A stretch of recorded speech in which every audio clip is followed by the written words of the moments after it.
5 frag cannons. No safety net. And a full high density combat zone. This build shouldn't survive, but right now it's tearing everything apart. Yeah, this thing is a problem. This is the Kestrel Mk II. Small, aggressive, and completely unforgiving. Right now it might be the most dangerous small ship in Elite Dangerous. Not because it's tanky, not because it's fast, but because nothing can stay in front of it long enough to survive. Today I'm running a full frag setup, 3 large, 2 small. But there's a problem with this ship, and it almost got me killed multiple times. I'll show you exactly what that is in a minute. Let's break this down fast. 5 frag cannons. This is close range brutality. Nothing survives sustained contact. Shields just under 200 megajoules but boosted. Enough to survive mistakes, not enough to rely on. 1 chaff launcher, heatsink and couple of shield boosters. For the internals I have hull and model reinforcements everywhere. This is not a defensive build. This is a win the fight before the fight turns on your build. Alright, first up we got a Python. Big, bulky and overconfident. This is exactly where the Kestrel thrives. I'm not just faster, I'm a ghost he can't catch in his mirrors. I'm already deep into his drift, glued to his weak side. Look at that whole wave. There's nothing he can do once I'm in this close. I'm staying tethered to his blind spot, letting all 5 shotguns scream at once. It's not a fight, it's an execution.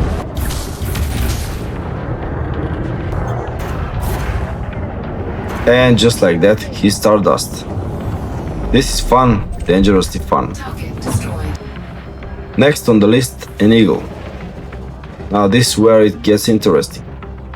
He's small, he's nimble, and he thinks he can outrun me. But the Kestrel, she's a different breed of predator.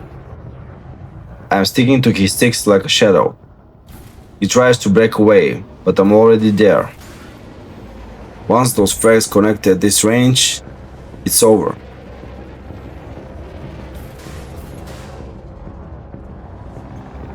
Five cannons at point blank. It's not just effective, it's brutal. The only problem with this much power, I'm already watching the ammo counter tick down. And I'm just getting started.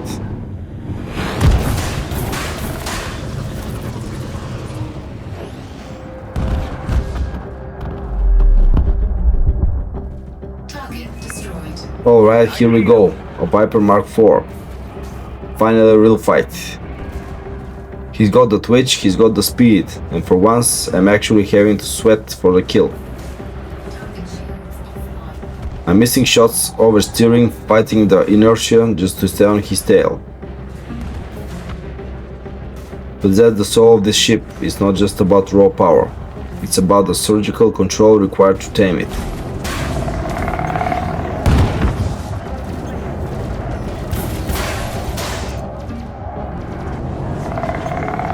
Got him, that field earned.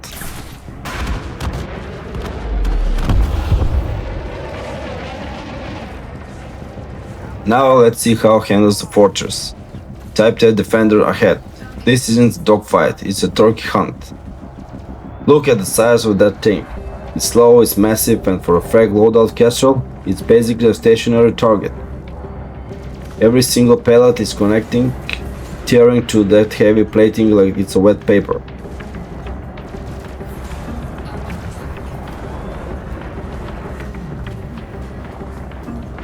Watching a behemoth like that crumble, that never gets old.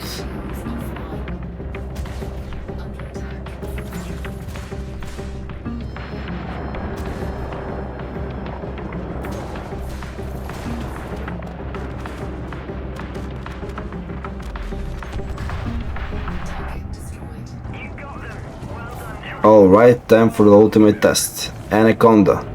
This is where the Kestrel transcends being just a small ship. I'm not crazy enough to joust him head on, I'm going to dance around him. I'm staying unpredictable, staying close enough to feel the heat of his shields. It's a rhythmic slaughter. Once I lock into that orbit, even a titan like this eventually realizes it's outmatched.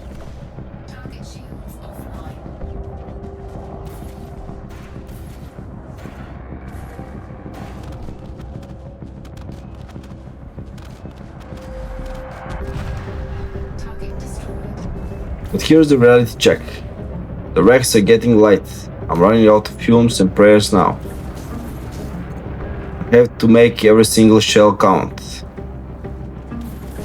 Now this one, he got lucky. For today the Kestrel hunger outlasted her supply. No ammo, no fight. Time to disengage. So, is the full frag build good? It's insanely fun. Close range nothing survives. But downside, you burn through ammo fast. You're consistently forced back to station with kills momentum. Maybe with engineering you can push it further. More ammo, more sustain.